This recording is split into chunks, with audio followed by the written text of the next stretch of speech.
Wayne Allen Sally reading the fifth and final part of Beneath the Empire of the Birds by Carl Watson. Sandwiched between graveyards, this homeland of sad avatars of falling souls rises. It rises among many boarded up structures that looked as if they could have sprouted from a single seed once. Pigeons flutter in and out of the black windows, the eye sockets of these ruins. Some look like sandcastles, others like factories. Ornate six flats and courtyard buildings that once were glorious, but then got subdivided into post-war rooming houses and hideaways for the disenfranchised. It is an architecture that used to serve a public dream, but is now simply subservient to economics. Up and down residential side streets, the buildings bounce and belly laugh like giant clown faces, but they turn to exotic vulture faces maybe after 10 or 20 drinks, and their mouths lead straight to hell, which in this case is a rented three-room house. Again, which in this case is a rented three-room home. Sorry. The glory train comes on with the skull for an engine.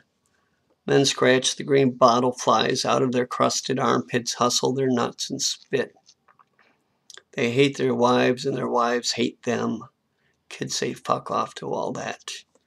Cross-eyed toddlers gnaw electric cords, while the madam compulsively bounce basketballs in the road as if to stave off the imminent end of the world. Lawn chairs are set up on the sidewalks as evening falls. Brown paper sacks get passed around and around and around, and the sound echoes through the deep streets like a dirge. Because the architecture is always here to remind us of what we once had, if you can believe it. And you can hear the conversation of the so-called, quote-unquote, urban pioneers who seek to reclaim it as their talk rapidly degenerates from humanitarian lip service to racism, paranoia, property values, and the quality of life. You can see the clean-cut young men in white shirts and ties going building to building. They are Christians or maybe real estate agents, parole officers or salesmen, procurers of signatures of all kinds. But they only go out in pairs. There are so many people here knocking on so many doors. There are so many reasons to experiment with what's human. If you live here, people knock on your door. It can't be stopped. You might hear laughter outside, or the desperate voice of someone pleading for sympathy or assistance. It could be anybody for any reason. They get inside too. They get inside where you live and they knock. Yes, they knock. You shouldn't open the door, though. It could be dangerous. That's what the police tell you. You shouldn't open the door. You shouldn't, but you do. Mostly you do. Simply because it will get you anyway. Yes, someday something might just fly through your window in the guise of revelation. A wordless cry, a song, or a simple tone. It arrives at your threshold like a painted stone with a note, a bottle with a message, or a bag of blood sealed with a curse.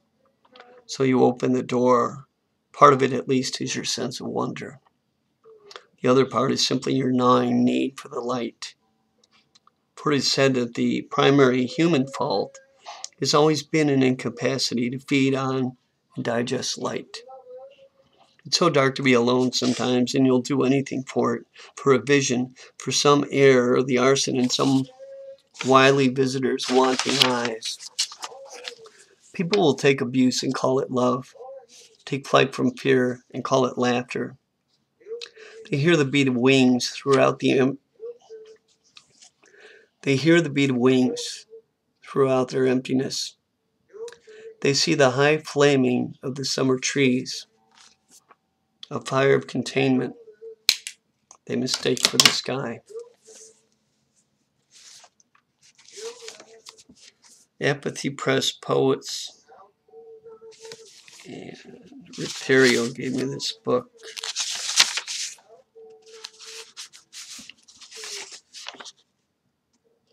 This would be copyright 1997.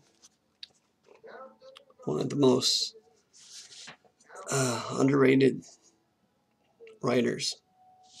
Beneath the Empire of the Birds. Carl Watson. That's the fifth and final part.